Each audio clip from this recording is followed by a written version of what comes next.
오부 과학으로 밝혀지는 윤회의 소름 돋는 진실. 김성구 박사님, 과학자의 눈으로 바라본 윤회.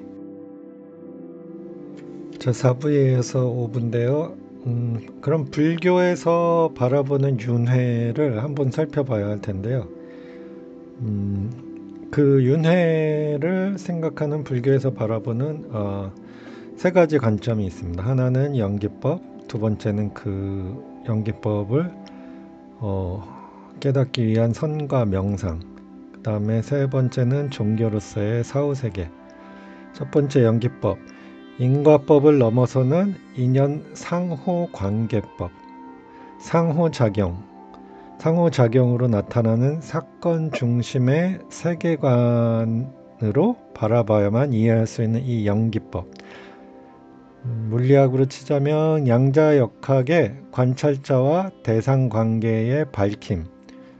에르빈 슈레딩거의 고양이 실험에서 상자 안에 고양이가 죽어 있을지 살아 있을지 그거는 아무도 모른다. 관찰하기 전까지는.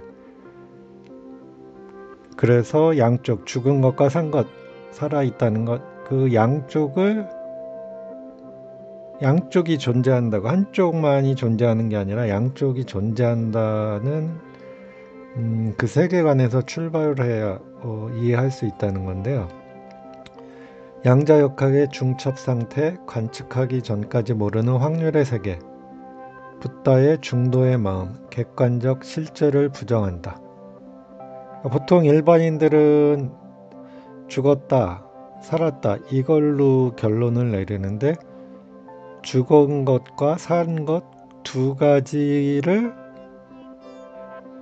인정을 하는 그 상태를, 그러니까 제3자 입장을 봐야 이 모든 게 이해가 된다는 거죠.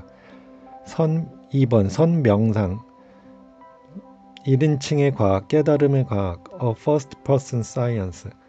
그러니까 제가 느꼈던, 명상을 하면서 느꼈던 이 깨달음이나 이런 거를 여러분들한테 쉽게 설명을 못 드리는 게 1인칭의 과학이라는 거죠.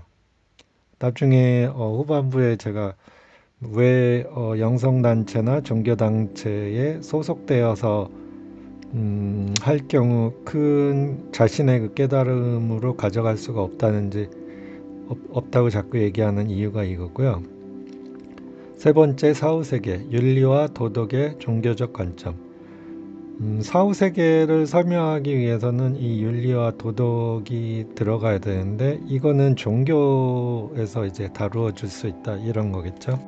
만유인력의 법칙, 상대성 이론, 양자역학으로 과학은 이 연기법적으로 발전해 왔다.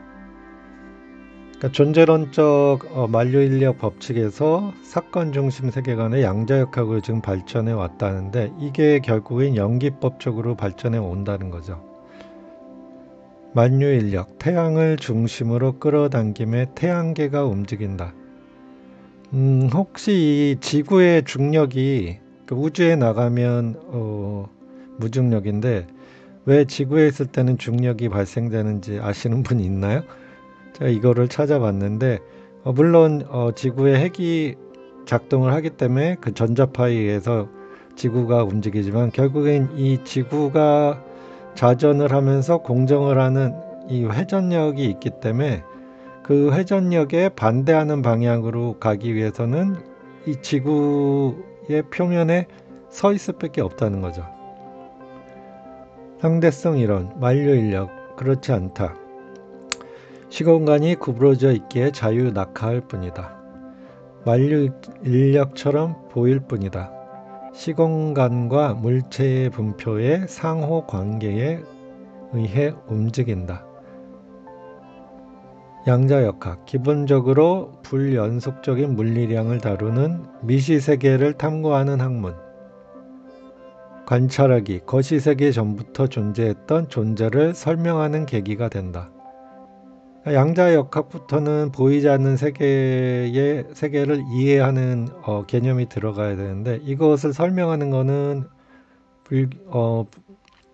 예수 탄생 500년 전에 이미 있었던 그런 연기법적으로 설명이 가능하다는 거죠. 사건 중심의 천문학적 변화와 역사, 중력파의 발견, 천문학의 시대적 변화, 고대 유관 관측, 고대 천문학, 천동설, 지동설, 프로토마이어스의 그 천동설, 사실 이 여담이지만 그 점성학, 천문 점성학이 천동설을 이제 중심으로 발전이 됐기 때문에 지구 중심, 인간 중심이 그게 되었고요. 그 다음에 이제 지동설이 되면서 더 이제 현대 천문학까지 발전하게 되죠. 나중에 1609년에 광학 만원경의 발명으로 태양의 흑점이 관측되고 달의 표면을 보고 지동설이 이때 입증이 되고요. 그 다음에 1933년 전파 만원경으로 수많은 은하가 발견되고 빅뱅 우주론이 대두하게 됩니다. 2016년 중력파 만원경이 발명이 되고 큰 별의 생성과 진화, 초기 우주의 비밀, 블랙홀을 이제 관측하게 되는 거죠. 그럼 이 중력파란 무엇인가를 알아봐야 되는데요. 중력파의 발견으로 만류 인력이 아니라 이 중력파 상대성 이론 이쪽에 힘을 들어주는 이제 증거가 된 건데, 우리가 살고 있는 표면의 시공간에 세공을 넣으면 이 세공에 의해서 평평했던 곳에 시공간이 생기면서 빛이 휘어진다는 건데요. 그 시공간과 시공간 사이에 이 무거운 세공이 들어갔을 때 이것이 그 공면에 의해서 모든 별들이 이렇게 회전한다고 보는 거죠. 중력에 의해서 서로 끌어당기는 것보다는 세공의 질량이 클수록 경사면 휘어짐의 정도가 급격해지며 나중에 빠져나올 수가 없다. 그러니까 이게 가장 무거운 질량으로 있으면서 빠져나올 수 없는 게 결국엔 이게 블랙홀이 된다는 얘기거든요. 그렇다면 선명상은 무엇인가?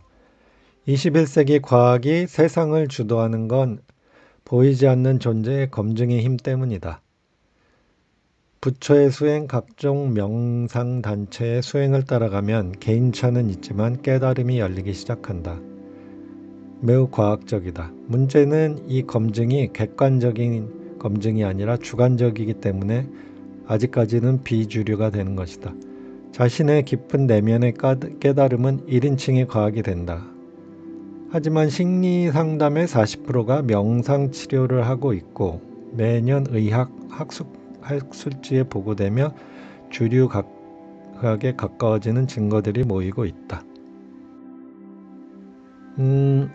이제 제 개인적인 얘기를 해야 하면 이제 여러분들도 이제 도움이 되실 것 같더라고요. 지금 저희 채널을 보시는 분들이 영적으로 평화를 얻고 뭔가 이런 물질적인 것보다는 사후세계, 내가 왜 태어났는지, 그 다음 내가 이 태어난 생에서 무엇을 해야 될지 그런 나침반을 찾고 계시는 거잖아요.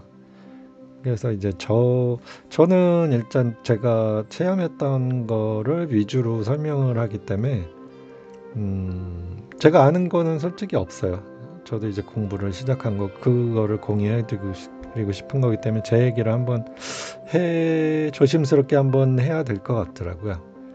제가 또 무슨 사이비니 뭐니 이런 오해를 받을 수 있어가지고요. 저는 이제 3대째 로마 카톨릭 집안에서 태어났고 본인이 이혼을 하고 한국 법원의 미국식 재산분할 방식에 의해 가지고 현재 한국 법원이 일제시대 그 일본 법원 체제에서 지금 미국식 법원 체제로 넘어가면서 제가 페미니즘이나 이런 건 아니지만 굉장히 좀 분리라고 하기보다는 동양적 입장에서는 약간 불리하다고 할 수 있고요. 서양적 입장에서는 그게 맞는 거라고 얘기하니까 이게 옳다 그르다는 할 수 없을 것 같아요. 그 당시는 제가 이런 영성에 관심이 없었으니까 그 상태로 이제 극빈자가 돼서 진짜 그지꼴이 돼가지고 빚 갚고 사업했던 빚 다 갚고 뭐 돈이 남아 있을 수가 없죠. 그 다음에 호주로 무작정 떠나서 진짜 노숙 생활을 합니다. 그 뭐 영어가 되는 것도 아니고 그 다음에 그때 뭐 비자가 나온 상태도 아니고 진짜 뭐 청소잡 하면서 낮에 영어 공부하고 저녁에 청소잡 하고 소파에서 자고 그러면서 호주 생활 한 10년간 마음의 지옥에서 벗어나지를 못했어요. 침례교, 뭐 베프티스트, 장로교, 메소시스트 아니면 뭐 풀가스펠, 펜타코스트 같은 순복음교회, 몰몬 친구들, 그다음에 조바 이트니스, 여호와 증인, 그다음에 뭐 브라더후드, 신사도파 이런 종교에 의지하면서 다 문을 두드려보고 했는데 마음의 평안은 오지 않더라고요. 오히려 이때 만났던 무슬림 친구들, 저는 이제 처음 무슬림 친구들을 이제 호주에서 접하게 됐는데 이 친구들이 오히려 친절히 대해줬어요. 그리고 뭐 시크교도 이런 친구들, 인도 친구들 중에도 뭐 사기꾼이 일단 많지만 착한 친구들도 굉장히 많아요. 특히 네팔이나 뭐 시크교 이런 친구들. 그리고 이제 우명 선생님의 마음 수련을 접하게 됐는데 처음에는 좀 좋았어요. 근데 2년 정도 수련을 하니까 거기도 무슨 천도제 같은 사기를 하더라고요. 그래서 영성의 환멸을 느껴서 세상으로 나와서 공항에서 이제 일을 하다가 코로나로 실업자가 됐어요. 그래서 제가 호주에서 이제 정착하려고 했다가 그 계획이 아예 없어진 거죠.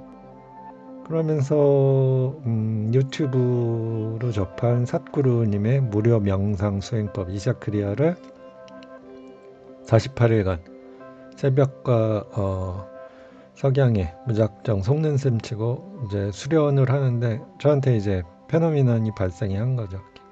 깨달음이 오고 그러면서 제가 느낀 게 이게 깨달음이 1인칭의 과학일 수밖에 없는 거구나. 그 다음에 이런 깨달음의 뭐 회비나 단계를 거쳐서 이렇게 하면 된다고 돈을 요구하는 영성단체 이런 게가 많은데 그냥 뭐 어떤 건가 호기심에 한 번 하시는 건 좋지만은 여러분이 어떤 단체에 적을 두고서 거기 코스를 따라간다? 저는 아니라고 봐요. 왜냐면은 인종으로 따지긴 그렇지만 체질로 따진다면 뭐 태양인 태음인, 소양인 소음인이 있듯이 영성 수련도 요가 같은 경우도 5가지 방법이 있잖아요. 그런 방법을 통해서 자신한테 맞지 않으면 굳이 그쪽을 가지 마시고요. 자신한테 맞는 방법을 찾아서 한번 해보세요. 그리고 그 방법이 맞다면 이제 혼자 해라. 그래서 삿구르님 같은 성자를 찾아가면서 홀로 수련하라. 뜻이 있다면 돈 없이도 깨달음이 열린다. 이거는 뭐 제 경험을 통해서 한 거니까 절대 속지 마시고요. 오늘도 감사드립니다. 다음 6부에서 찾아뵙도록 하겠습니다. 100뷰 되면 감사합니다. 많이 성원해 주세요.